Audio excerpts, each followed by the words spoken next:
أعوذ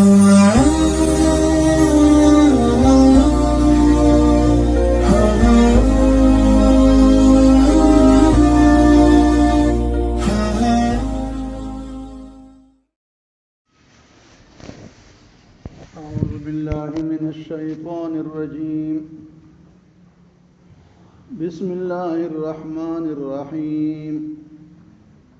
ليس على الذين آمنوا وعملوا الصالحات جناح فيما طعموا إذا ما اتقوا وآمنوا وعملوا الصالحات ثم اتقوا وآمنوا ثم اتقوا وأحسنوا والله يحب المحسنين. يا أيها الذين آمنوا ليبلونكم الله بشيء من الصيد تناله أيديكم ورماحكم ليعلم الله من يخافه بالغيب ومن اعتدى بعد ذلك فله عذاب أليم. سبحانك لا علم لنا إلا ما علمتنا إنك أنت العليم الحكيم. د دې نړوان دي آیاتونو مبارک کې الله تعالی جل شانه عم نواله د محرماتو چې کوم سيزونه حرام دي باغې کې د سلور سيزونو د شراب د جواره د بود او د جواره د غشو او د ذکر وکړې شو چې دا پلیتی دا عمل د شیطان دی، پس تاسو د نزان بچ کې. اوس چې کله حرمت د شراب راغی او د جواره راغی چې دا شراب او جواری حرام ده، ابتداء اسلام کې د دې ممانعت نو دغه کې دا د بعض خلکو په ذهن کې رال چې بعض صحابه کرام خو دې نړوان دي شراب هم مسکلي دي جواریم کړی دا. اوس هغه کسان چې هغه شراب مسکلي دي او دغه جواری وغیرہ کارونه کړی دي او هغه اوس وفات شوی دي، دا غي بس حال وي، دا غي سره بس معامله وي. نو دغه کې دا آیت کریمه نازل شو چې ليس على الذين آمنوا وعملوا الصالحات جناح فيما طعموا. نشته هغه کسانو باندې چې د ایمان خاوندان دي او نیک عمل کوي او نیک عمل کړی وي،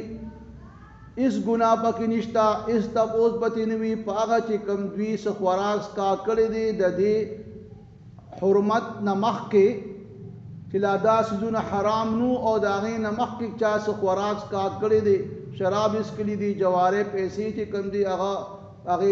باندې خوراک کړی دي او هغه خلق او دنیا نه تللی دي یا دې کې جمدیم خلق دي فرقه خو پاغي باندې دي بارکه سو ګناه اوس نشتا چراغی کدا مخ کې شراب اسکلی دي او یا جواری کړی دا. گویا دا اوس کله حکم راغی دا حرمت د دین پس کو یو کس چې کوم دي شراب اسکی یا جواری کوي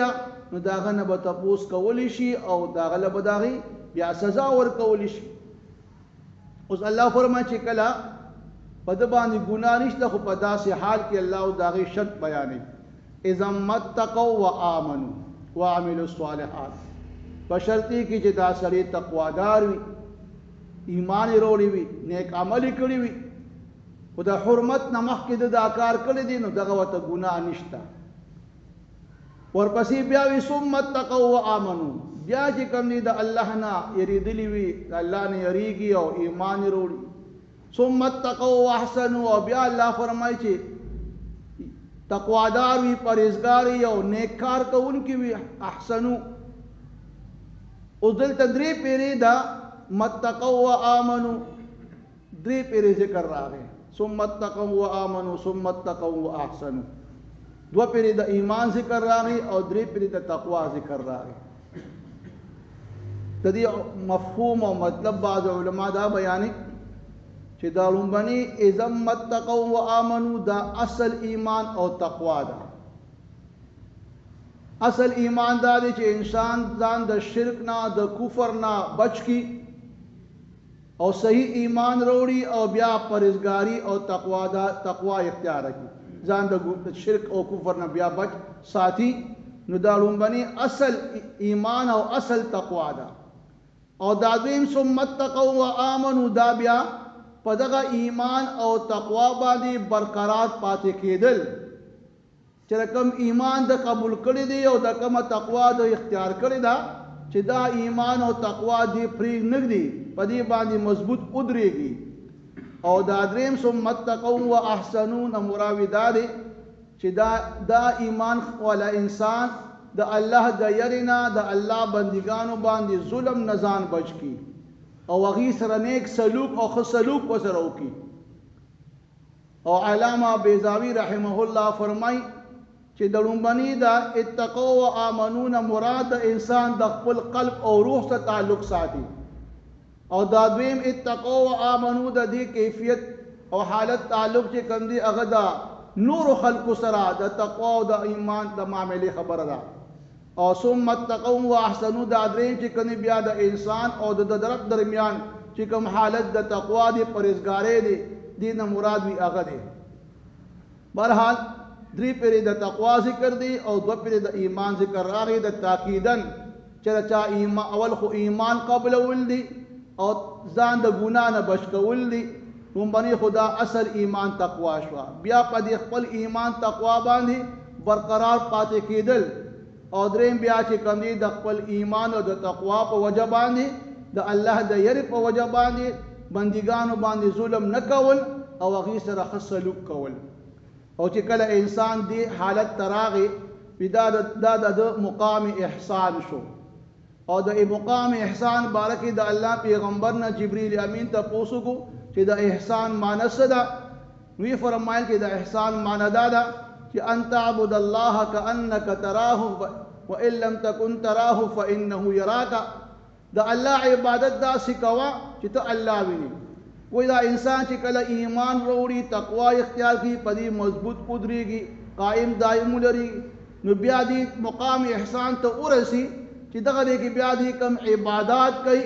هغه عبادت کې بیا یو خوند او مزوي داسې خوند او مزوي چې گویا دې خپل رب ویني او د الله پیغمبر فرمایي که فرق دا کیفیت وته حاصل نه وي نو کم از کم دومره دا کیفیت وته پکار دی چې دی کله د الله عبادت کوي چې دا ګمان کوي چې الله خو ما ویني ما مالک ما ته مخامخ ولاړ دی نو چې هغه عبادت په صحیح طریقې سره وکړي والله يحب المحسنين الله خو خی هغه خلق چې هغه نیکی کوونکي خلق وي اوس ورپسې آیت مبارک کې د یو آزمایش ذکر را روان دی اول خو الله تعالی د حلال مبارک یو فرمایل چې کوم څه پاک او حلال دي نو دا په ځان باندې په قسمونو حراموي ما په قسم کولې وي په ځانم حرام کړی وي نو هغه قسم مات کې هغه حلال شي اخره قسم کفاره ادا کړي ورپسې بیا مطلق محرمات ذکر راغی چې شراب او جواری او دا بوت او دا تیرونه جواری دا غری پلیتی دا د نظام بچ ساته دا شیطانی کار دی مطلق معنیت راغی اوس بعض اوقاتو کې دا محرمات یا حرام کېدل یو دائمی حرام وي او یو وقتی حرام وي دائمی حرام خو لکه وینه دا مرداره دا خنزیر غوښه دا شراب شو جواری شو دا دائمی حرام دي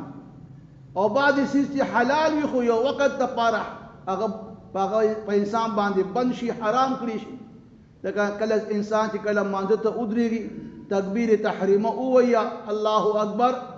نو بیا دې حلال سیزم کا حلال کارونه نشي کولی خبرې نشي کولی خوراک تاک نشي کولی دا تر څو چې دې مانځه کې دی نو دغه حلال سیزونه دې منع دی دا کار به نه کوي همدغه شان دویم چې کوم دی چې کله یو حاجي د عمرې او د حج دپاره احرام وتړو نو په هغه باندې د یو وخته پورې چې تر څو دې په احرام کې دی نو د باندې بعضې حلال سیزونه حرام شي چې هغه چې کوم دی ویښته نه کټ کول وي خوشبو نه استعمالول وي ګنډلې جامې به نه اچوي د اوسې ښکار به نه کوي نو دا وقتي او بعضې دغه چې کوم دی هغه دا مرکز د احترام په وجه باندې گویا بیت الله شریف د مرکز د احترام په وجه باندې د حرم حدود کې دندم چې کوم دی یو انسان ښکار نشي کولی، ښکار چې کوم دی ذبح کولی نشي. نو لهذا دا بعضې څیزونه وقتي چې کوم دی هغه حلال سي چې کله حرامېږي نو د هغې څه وجه وي. اوس الله تعالی چې کوم دی دا ټول وقتي چې کوم کوي دا په دې کې یو ازمایش او امتحان وي. څنګه چې په بني اسرائیلو باندې الله ازمایش کړو چې هغوی ته د خالی پر ورځ د میانو د ښکار نه ممانعت وکړو چې تاسو به د خالی پر ورځ باندې میان نه نیسئ، د عبادت ورځ ده، تاسو دا عبادت کوئ. او د ازمایش دپاره الله تعالی په دریاب کې چې کوم دي دا میان به د خالی پر باندې ډېر راتلل به، شاید دا خلک او د الله حکم مني که نه مني، نو هغوی بیا هیلې بانې شروع کړې، تالابونه ورته جوړ کړو اولو د خالی پر باندې باغه میان هغه تالاب ته لاندې راله او بیا د طواف پر ورځ باندې به چې کوم دي ښکار کوو، بیا ورو ورو چې کوم دي پکې دا جرأت پکې پیدا شو چې بیا روزانه چې کوم دي د خالی پر ښکارۍ چې کوم دي د هغې هغه ښکار شروع کو. نو الله چې کوم دي په هغې باندې غضب کې راغی او د هغې شکلونه یې بدل کړل او شادوګان یې جوړ کړل او الله بالکل نیست و نابود کړل. اوس الله دلته د مؤمنانو ذکر کوي. په مؤمنانو الله یو پیره ازمایش راوستی و. مقام حدیبیه کې صحابه کرام ته الله د الله د پیغمبر سره چې کله موجود و د احرام په حالت کې دغه دی کې چې کوم دی د ښکار ځناور چې کوم دی دا په ډېر ګڼ تعداد باندې د هغې د خیمو ته به راتلو او ورنوتېدل به او ګیر چاپېره به ګرځېدل. او حالانکه عربو چې کوم دي زیات تر چې کوم دي د ښکار ډېر شوقیان وو او بعضې خلک چې کوم دي په ښکار باندې د هغې وخت ګزران وي، خاص کر د ځنګل د صحرا خلک چې کوم دي زیاتر په ښکار باندې ګزاره کوي او چې کوم خلک د سمندر په غاړه اوسېږي هغوی په میانو په ښکار باندې ګزاره کوي، ټیم یې تېرېږي. اوس داسې خلک چې کله هغوی د ښکار شوقین وي او ښکار ورته په اسانه میلاویږي او بیا دوی دغه دی کې د ښکار نه منع کېږي، دا یو لوی ازمایش او امتحان دی. نو مؤمنانو باندې هم الله دغه دی کې ازمایش وکړو چې ښکار ځناور چې کوم دي هغه به راتل، په لاس یې نیولی شو، په نیزو باندې چې کوم دي ویشتلی شو، خو لیکن چونکې ممانعت و احرام کې وو نو هغه صحابه کرامو چې کوم دي د هغه ښکار نه ځان منع کړ او هغې الله کامیاب و کامران کړل. نو الله اوس د هغې ذکر کوي یا ایها الذین آمنو هغه کسانو چې د ایمان خاوندان یې لیبلونکم الله بشیء من الصید، خامخا الله ضرور خامخا په تاسو باندې الله ازمایي کوي د یو څه شي یا په اندازې من الصید د ښکار نه. تناله ایدیکم چې ستاسو لاسونه دغه ښکار ته چې کوم دی رسېدل، کوی په لاس هم چې کوم دي مرغۍ وغیره نیولې شولې، اوسې وغیره هم نیولې شولې او دغه شان چې کوم دي په ورماحکم او په نیزو ستاسو باندې لکه نیزو باندې هم تاسو ښکار کولی شو په اسانه باندې، د ځنګلي غواګانې اوښان وغیره تاسو ښکار کولی شو، دومره ګڼ تعداد کې موجود وو. خو لیکن دې مؤمنانو چې کوم دي په دې کله دا ازمایش شو نو الله یې موږ دا ازمایي دې دپاره وکړو چې لیعلم الله من یخافه بالغیب، الله د دې دپاره چې موږ ظاهر کو خلقو ته یا معلومه کو خلقو ته. ظاهر معنی خو چې د دې چې الله پوه شي، الله خو مخکې نه پوهه دی، الله ته علم دی. خو معنا علما دا وایي چې دلته معنی دا ده چې د دې دپاره چې موږ معلوم کو خلقو ته یا خلقو ته ظاهر کو چې کم خلق د الله نه بغیر د الله د کتو نه یریږي. ویا الله خو چونکې انسان په سترګو باندې نه ویني، باقي د الله وجود د الله علم د قدرت ارض کې شته، ولیکن په سترګو ښکاره خو څوک الله نه ویني. نو گویا بغیر کتو د الله نه څوک یریدونکي دي او څوک د الله حکم منونکي دي چې الله کله په احرام کې په تاسو باندې ښکار منع کړی دی. نو آیا تاسو اوس د ښکار به کوئ او که نه به کوئ؟ دا اوس ازمایش دی، امتحان دی. که د ځان د ښکار نه منع کړه بس د الله حکم ومنل شو، کامیاب و کامران شو، او که نه ځان یې منع نه کړه نو لهذا الله فمن اعتدى بعد ذلك، پس چې چا حد نه تجاوز کو پس د دې نه چې الله تا باندې ازمایش راوستو، تا ته یو خبره وکړه چې دا کار به نه کې او تا د هغې نه خلاف ورزي وکړه ولیف له عذاب علیم، پس بیا د هغه دپاره عذاب درناک دی. لهذا کله الله تعالی چې ازمایش راولي نو هغه ازمایش د انسان دپاره په هغې کې ډېر لوی خیر او برکت وي دې هغه ازمایش دی د الله د حکم مطابق هغې باندې عمل وکړي نو کامیاب او کامران بشي، او که نه وینه کو نو بیا بس د سزا د عذاب مستحق دی. لیس علی الذین آمنوا، نشته په هغه کسانو باندې چې ایمان یې راوړي وي، وعملوا الصالحات او نیک عمل یې کړي وي، جناح اس ګناه پې نشته، فیما په دې خبره کې طعمو چې د کوم فراس کا کړی دی د شرابو یا د جوارې پیسې خوړلې دي، اذا متقو په شرط دی کې چې دی تقواداري و آمنو او ایمان والوي وعملوا الصالحات او نیک عمل کوونکي وي، ثم اتقوا وامنوا او بیا په دغه خپل ایمان تقوا باندې برقرار پاتې شي، ثم اتقوا واحسنوا او بیا دا دې تقوا په وجه باندې د الله بندگانو باندې ظلم ونکي، واحسنوا او هغې سره نیک سلوک وکړي، والله يحب المحسنین، الله خوښوي نیکوکار خلق. یا ایها الذین آمنوا، هغه کسانو چې د ایمان خاوندان یې، لیبلونکم الله،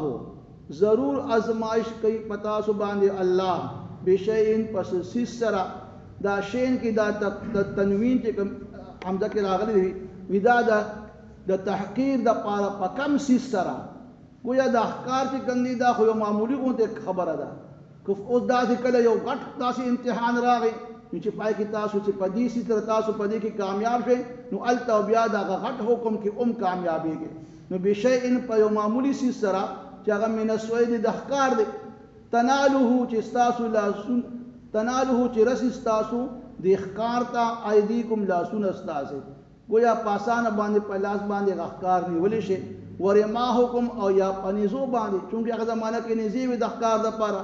اوس توري دي یا ټوپک وغیره څه بل څه دي، نو که په هر څه باندې ته احکار کې د احکار چې کوم آلات وي هغه دلته رماحکم کې راغی، په نیزو تاسو ته هم احکار کول آسان وي، نو لیعلم الله د څه دپاره الله ښکاره کوي خلکو ته، د دې دپاره چې الله ښکاره کړي خلکو ته، من هغه څوک یخافو چې یریږي د الله نه بالغیب بغیر د کتو، وایي په دې ازمایش کې الله تعالی خلکو ته ښایي چې زما کم بنده زما دایره نه زما دا حکم ته غاړه ږدي، ومن اعتدى پس هغه کس چې تجاوز وکړو د حد نه، وایي دا حکم یې ونه منو بعد ذلک پس د دې، نو فله عذاب علیم، بس د هغه دپاره بیا عذاب درناک دی. لیس علی الذین نشته په هغه کسانو باندې آمنو چې د ایمان خاوندان دي، وعملوا الصالحات او نیک عمل یې کړي، جناح څه ګناه پرې نشته، ان تپوس به ترې نه کېږي، فیما په هغه کې طعمو چې کوم دي څه خوراک کا کړی دی د حکم د حرمت نه مخکې شراب څښلي دي، جواري کړې ده، نو دې باره کې به تپوس نه کېږي، البته وروسته کو فرق د حرمت نه بیا کوي نو بیا به چې کوم دي تپوس نه کېږي، والله اذا متقوا بشرطي کې دې دا کس تقواداري و آمنو د ایمان خاوند وي، وعملوا الصالحات او نیک عمل کوونکي وي، ثم اتقوا وامنوا بیا تقوا والوي او ایمان والوي، ثم اتقوا بیا چې کوم دي تقوا والوي واحسنوا او نیکی کوونکي وي، والله يحب المحسنين او الله خوښي نیکوکار خلق. یا ایها الذین اغه کسانو آمنو چې د ایمان خاوندان یې، لیبلونکم الله خامخا ضرور ازمائش کی اللہ تعالیٰ پتا سبانی بشین پس معمولی غنتی سیس سرا من الصید د احکارنا، تنالوه ایدیکم چرسی دی احکار تلاسون استاسی، ورماحکم او نیزی استاسی، لیعلم اللہ دا ازمائش سے پارا کی ددید پارا چی اللہ ظاہر کی خلق تا من یخافه بالغیب چی سوک یری کی دا اللہ نا بغیر دکتو دا اللہ، فمن اعتدا بعد ذالک پس تا چې د حد نه تجاوز کو پس د دې نه نو فله عذاب علیم، پس تا هغه دپاره عذاب درناک دی.